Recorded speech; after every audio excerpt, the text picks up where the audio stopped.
Good morning students. आज की accountancy की क्लास में हम नया चैप्टर स्टार्ट करने वाले हैं और चैप्टर का नाम है books of original entry cash book. बच्चों, पीछे हमने बुक्स ऑफ ओरिजिनल एंट्री या बुक ऑफ प्राइमरी एंट्री में हमने जर्नल के बारे में हमने पढ़ा था कि जर्नल को हम बुक ऑफ ओरिजिनल एंट्री या बुक ऑफ प्राइमरी एंट्री बोल सकते हैं। क्यों बोल सकते हैं? क्योंकि फर्स्ट टाइम हम जर्नल में ही हम रिकॉर्ड करते हैं ट्रांजेक्शन्स को, और किसके बेस पे हम रिकॉर्ड करते हैं? On the basis of a source documents.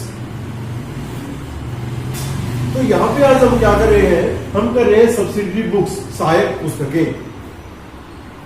बच्चों, बिजनेस हमारे दो तरह के हमारे हो सकते हैं। एक तो जो स्मॉल स्केल पे बिजनेस करते हैं और दूसरे जो लार्ज स्केल पे बिजनेस करते हैं। जो स्मॉल स्केल पे बिजनेस करते हैं उनकी जो ट्रांजेक्शन्स हमारी है, नंबर ऑफ ट्रांजेक्शन्स हमारी लेस होती है। तो उस केस में एक ही पर्टिकुलर पर्सन जो है वो एबल होता है उन सभी ट्रांजेक्शन्स को पर्टिकुलरली रिकॉर्ड करने के लिए एक ही जर्नल में। माने उसका वर्कलोड जो है वो ज्यादा नहीं होता है।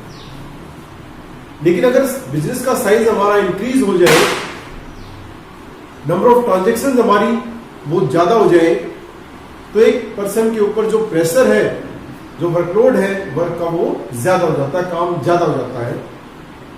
और अगर उसी को वो सारा काम हम देंगे करने के लिए, तो ना तो वो टाइम से पूरा कर पाएगा और जो क्वालिटी है वर्क की वो भी हमारी अच्छी नहीं रहेगी। तो उसके कार्य को कम करने के लिए हम उसके कार्य को बांट देते हैं, हम डिवीजन ऑफ वर्क कर देते हैं, जिससे कि एक तो सभी व्यक्ति अलग अलग काम करें, हर व्यक्ति को अपना स्पेशल काम मिल जाए, वो उसमें स्पेशलिस्ट हो जाए, एक्सपर्ट हो जाए, क्वालिटी ऑफ वर्क हमारा इंप्रूव हो जाए। और दूसरा, जो हमारा मेन जो हमारा अकाउंटेंट है उसका वर्कलोड हमारा क्या हो जाए? रिड्यूस हो जाए। तो जर्नल की सहायता के लिए जो भी पुस्तकें तैयार की जाती हैं उन्हीं को हम सहायक पुस्तकें बोलते हैं, सब्सिडरी बुक्स बोलते हैं। और चूंकि ये सभी पुस्तकें, ये सभी बुक्स हमारी जर्नल का ही पार्ट है, जर्नल को ही हमने क्लासिफाइड किया है, और जर्नल को हम प्राइमरी बुक ऑफ एंट्री या बुक ऑफ ओरिजिनल एंट्री बोलते हैं, तो ये सभी बुक्स भी किस नाम से जानी जाएंगी? Books of original entry. इसलिए यहां पे हमने कैश बुक को क्या लिखा है? Books of original entry. अब कौन कौन सी बुक हम प्रिपेयर करते हैं और उनमें किस किस तरह की ट्रांजेक्शन हमारी रिकॉर्ड की जाती है, ये आज हम इस वीडियो में जानने वाले हैं। Number 1, cash book. जैसा कि इसके नाम से ही पता चल रहा है कि all transactions related to cash, माने वो सभी लेन देन जो कि नकदी में होते हैं, कैश में होते हैं,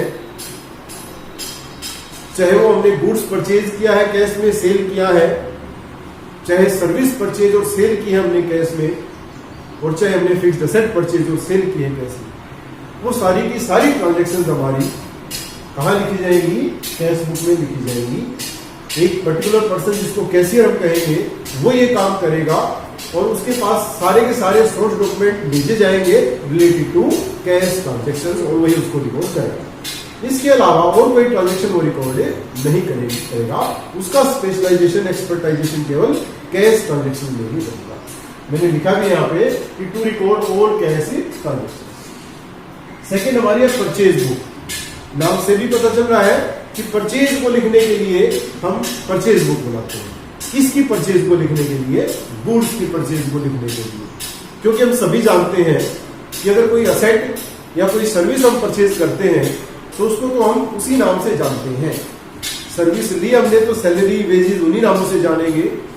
असेट खरीदी तो भी हम जो भी असेट हमने खरीदी, चाहे वो फर्नीचर है, चाहे मशीन है, चाहे बिल्डिंग है, उसी नाम से हम जानेंगे। लेकिन अगर हम गुड्स खरीदते हैं तो उसको हम परचेज के नाम से जानते हैं। तो परचेज ऑफ गुड्स। अब यहाँ पे क्वेश्चन अराइज हुआ कि परचेज ऑफ गुड्स कैसे? कैश में कि क्रेडिट पे? अब हम पहले पढ़ के आए हैं कैश बुक में कि कैश बुक में सारी की सारी कैश ट्रांजेक्शन रिकॉर्ड की जाती है। माने अगर हमने कैश में गुड्स परचेज किया है तो किसमें जाएगा? हमारा कैश बुक में। तो हमारा कौन सा गुड्स बचा? जो हमने क्रेडिट पे परचेज किया है। तो purchase book refers to that book which is prepared for recording of credit purchase of a goods. केवल क्रेडिट पे हमने परचेज किया, वो भी किसको, सिर्फ गुड्स, ना सर्विसेज को और ना ही असेट। नेक्स्ट हमारा सेल्स बुक। इसका उल्टा, अगर हम गुड्स को सेल करते हैं, सिर्फ गुड्स को, उसको भी कैश में नहीं, क्योंकि कैश सेल ऑफ गुड्स तो हमारी कैश बुक में जाएगी। अगर हम गुड्स को क्रेडिट पे सेल करते हैं तो उसको हम कहां लिखेंगे, सेल्स बुक में। परचेज रिटर्न्स बुक, जिसका दूसरा नाम है रिटर्न्स आउटवर्ड। आउटवर्ड माने खरीदा हुआ सामान बाहर जा रहा है, बिजनेस से हमने वापस किया है। किससे सामान खरीदा था हमने क्रेडिटर से या सप्लायर से हमने सामान परचेज किया है। अब कई बार क्या होता है कि अगर उस गुड्स से हम सेटिस्फाइड नहीं है, माने या तो वो जैसा ऑर्डर हमने दिया था, जैसे हमारी कोटेशन थी, डिस्क्रिप्शन थी, वो उसके अकॉर्डिंग नहीं है, या उन्होंने जितना प्राइस डिसाइड हुआ था हमारा, उससे ज्यादा प्राइस उन्होंने बिल में चार्ज किया है, या वो टूट फूट गया है रास्ते में, तो हम उसको वापस से लौटा देते हैं सप्लायर को। तो उसको लौटाने की एंट्री हम जिस बुक में हम करेंगे उसका नाम होगा परचेज रिटर्न बुक या रिटर्न्स आउटवर्ड बुक। नेक्स्ट हमारी है सेल्स रिटर्न बुक। जिस प्रकार से हमने सेटिस्फाई ना होते हुए सामान वापस किया था, हमारा सामान भी हम जब बेचते हैं कस्टमर को, तो कई बार कस्टमर भी हमारे सामान से सेटिस्फाई नहीं हो सकता है। रीजन वही हमारे परचेज रिटर्न वाले, और वो वापस हमारे पास सामान भेज देता है। तो उस सामान की जिसमें हम एंट्री करेंगे उसको सेल्स रिटर्न बुक या रिटर्न्स इनवार्ड बुक बोलेंगे। इनवार्ड माने हमारे पास बिजनेस में सामान आ रहा है। और लास्ट हमारी क्या है, जर्नल प्रॉपर, माने ऐसी ट्रांजेक्शन बच्चों जो ऊपर वाली पांचों बुक्स में रिकॉर्ड नहीं होती है, ना तो कैश बुक में, ना परचेज बुक में, ना सेल बुक में, ना परचेज रिटर्न और ना सेल्स रिटर्न बुक में। तो ऐसी जो भी ट्रांजेक्शन हमारी है वो सारी हम किसमें रिकॉर्ड करेंगे, जर्नल प्रॉपर, या इसका दूसरा नाम है स्पेशल जर्नल, उसमें हम रिकॉर्ड करेंगे। तो ऐसी कौन सी ट्रांजेक्शन है, अगर हम एग्जांपल लें तो credit purchase of fixed asset.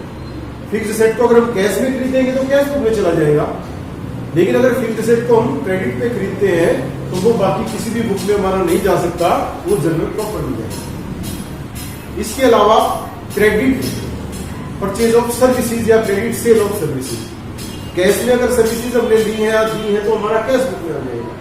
लेकिन अगर वो क्रेडिट पे हुई है, मानो हमने काम तो करवा लिया एम्प्लॉय से, लेकिन वेजेज या सैलरी नहीं दी, माने वो आउटस्टैंडिंग है, तो जर्नल प्रॉपर। ऐसे ही प्रीपेड या एक्लूड, वो भी सारी किसमें जाएंगे, हमारे जर्नल प्रॉपर। किसी एसेट के ऊपर हमने डेप्रिसिएशन चार्ज कर दिया या बैड डेट्स हमारी होगी, तो वो भी हमारे जर्नल प्रॉपर में। तो इस प्रकार से जो है हमने एक पर्टिकुलर जर्नल को हमने 6 बुक्स में 6 पार्ट में हमने बांट दिया, जिनको हम सहायक पुस्तकें या सब्सिडी बुक से। Thank you.